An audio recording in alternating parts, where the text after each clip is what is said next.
Pour ne rien manquer, abonnez-vous maintenant. Les vraies voix Sud Radio. Bonsoir Félix. Bonsoir tout le monde. Et vos trois mots dans l'actu sont fatalisme, déferlement et bourde. Fatalisme de Laurent Berger sur la réforme des retraites. Le match est en train de se terminer, lance le leader de la CFDT en pleine journée de mobilisation. Déferlement d'eau en Ukraine. Un immense barrage éventré dans la région de Kherson. Russes et Ukrainiens se renvoient la responsabilité. Plusieurs dizaines de villages sont évacués. Et puis la bourde du Parti social-démocrate autrichien 2 jours après avoir proclamé le résultat de son élection interne. C'est le mauvais candidat qui a été donné vainqueur à cause d'une inversion sur un tableau Excel. Les vraies voix Sud Radio. On l'a connu un peu plus déterminé qu'aujourd'hui. Le leader de la CFDT, Laurent Berger, fataliste diront certains, réaliste répondront les autres après 14 journées et 5 mois de mobilisation contre la réforme des retraites. On va voir ce qui se passe après-demain à l'Assemblée nationale. Mais au-delà de ça, on va pas se raconter d'histoire. Moi, j'adorerais vous dire qu'on est capable de refaire une mobilisation à 2 millions de personnes la semaine prochaine. C'est pas vrai parce que les travailleurs et les travailleuses, on peut pas leur mentir. Ils sont lucides. Cette réforme, elle est malheureusement promulguée et les décrets de 64 ans sont publiés. C'est une réalité. Ça veut pas dire qu'on l'accepte, mais la façon de ne pas l'accepter, elle va bouger. Ça ne fera pas les mêmes formes de mobilisation qu'on a eues jusqu'alors. Les premiers chiffres de mobilisation sont plutôt dans le bas de la fourchette. 4 000 manifestants selon la préfecture à Marseille, 50 000 selon la CGT, 8 à 50 000 du côté de Toulouse, 5 à 10 000 à Rennes ou encore 3 à 6 000 à Rouen. Du côté de Sète, dans l'Hérault, 700 personnes ont défilé et Mathilde Julien se trouvait dans le cortège avec son micro Sud Radio. Selon Nathalie, le peuple est toujours en position de force. Il y a encore trop de monde dans les rues pour qu'on puisse dire que le gouvernement est gagné.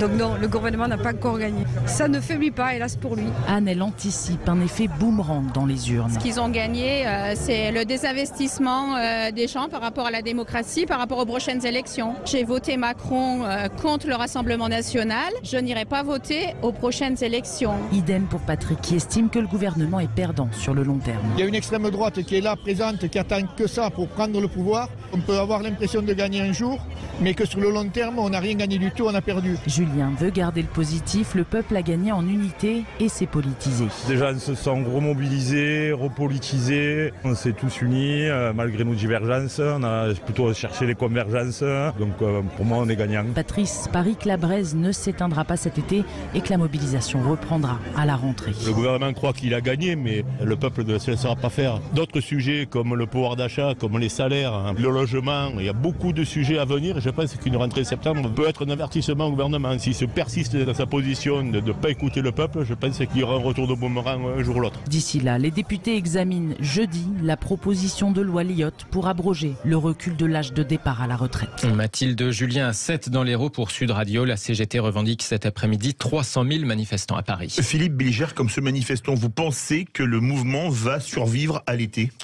Je ne crois pas, mais je crains que la lucidité, le réalisme de Laurent Berger ait raison.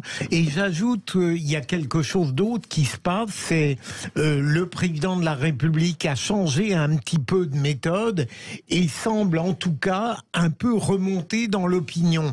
Et si on accorde ces deux phénomènes, eh bien, il y a peut-être quelque chose qui se profile qui n'est plus aussi catastrophique pour le pouvoir. Françoise Degois ? Moi, je pense que Laurent Berger, c'est pas parce qu'il s'en va le 22 juin qu'il faut qu'il fasse la casse, la baraque pour les copains. Je l'ai connu plus fin que ça, Laurent Berger. Il aurait pu dire les choses tout à fait différemment. D'ailleurs, c'est marrant de voir que Sophie Binet dit que ça n'est pas plié. Moi, je crois que ça n'est pas plié en ce sens que, bien sûr, il y a encore la bataille parlementaire, même si elle risque fort d'être avortée. J'écoutais l'auditeur et je trouvais très intéressant ce qu'il disait. Tout ça va laisser des traces. Vous savez, les victoires à la Pyrrhus, ça a un sens. On peut gagner, comme ce grand roi des pires d'ailleurs. On peut gagner en massacrant tant de choses. On peut se donner l'illusion qu'on remonte de 1% dans les sondages. On peut tout ça. Mais ça n'est pas le réel. La réalité, c'est que ce pays est encore extrêmement opposé à cette réforme des retraites, que ce gouvernement et cet exécutif ont envoyé des signaux très moche sur le plan démocratique. On peut en ricaner, on peut dire l'essentiel et que ce soit passé. Eh bien non, tout ça va laisser des traces extrêmement profondes pour notre malheur à tous. François de Rugy ? Moi, je crois que les Français ont, dans leur grande majorité, été à la fois opposés à ce projet de réforme des retraites et ont envie de passer à autre chose. Parce qu'on ne peut pas vivre éternellement dans la contestation. Il n'y a que des gens très politisés, très syndiqués, qui sont dans le combat politique et syndical permanent, et encore, qui peuvent vivre dans le combat permanent, dans la manif permanente, dans la grève permanente. D'ailleurs, Ça n'a pas été fait. Les organisations syndicales ont eu la prudence de ne jamais lancer de mot d'ordre de grève illimitée, de grève générale. Après, ça laisse des traces, évidemment. Et par ailleurs, ça réduit aussi le capital, si on peut parler ainsi, d'Emmanuel Macron et de son gouvernement pour réformer sur d'autres sujets. Ça, c'est vrai aussi. Et donc, c'est vrai que les 4 années qui viennent de mandat, est-ce qu'il y aura de nouveau une réforme importante comme celle-là? On peut se poser la question. Et le deuxième mot, Philippe. Barrage, celui qui a été détruit en Ukraine dans la région de Kherson. 80 localités inondées ou ont été évacuées ou sont en train de l'être selon les autorités ukrainiennes. La compagnie nationale de chemin de fer a affrété des trains. Ces évacuations se font sous les bombardements continus de l'artillerie russe selon le ministère ukrainien de l'Intérieur. Les deux parties se renvoient la responsabilité. Selon la Russie, ce sont des frappes ukrainiennes qui auraient détruit le barrage situé en zone sous contrôle russe. Impossible, répond le président ukrainien Volodymyr Zelensky. Il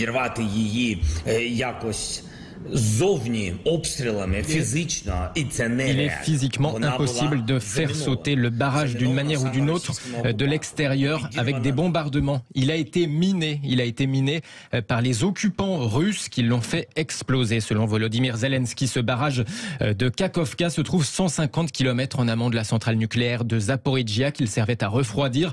Mais pas de risque nucléaire à ce stade selon l'Agence internationale de l'énergie atomique. Et comme nous l'explique Emmanuelle Galichet, enseignante-chercheuse en physique nucléaire au Conservatoire national des arts et métiers. Elle est en amont et elle est aujourd'hui arrêtée. 5 des 6 cœurs sont en arrêt à froid total, un dernier cœur en arrêt à chaud.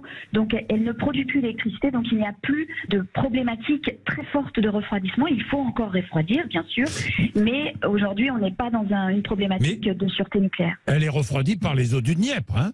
Elle est refroidie par plein de circuits. Il y a beaucoup de redondance, ça veut dire qu'il y a plusieurs circuits de refroidissement. Le lac du Dniepr, justement, cette retenue d'eau, était une des sources de refroidissement de la centrale, mais pas la seule. Emmanuelle Galichet, chercheuse en physique nucléaire au micro de Jean-Jacques Bourdin ce matin sur Sud Radio. En tout cas, selon l'Ukraine, cette destruction aura pour effet immédiat de ralentir de retarder le déclenchement de sa contre-offensive en inondant la région. Et troisième mot, cette bourde du Parti socialiste, du social-démocrate autrichien. Oui, une bévue informatique. La gauche autrichienne s'est trompée de vainqueur, tout simplement. Le Parti social-démocrate. Au moins, elle a un vainqueur.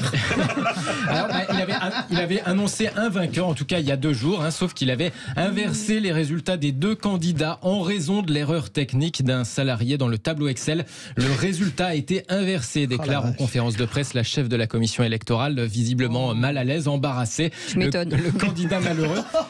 candidat malheureux avait célébré sa victoire tout le week-end, convaincu d'avoir remporté 53% des voix.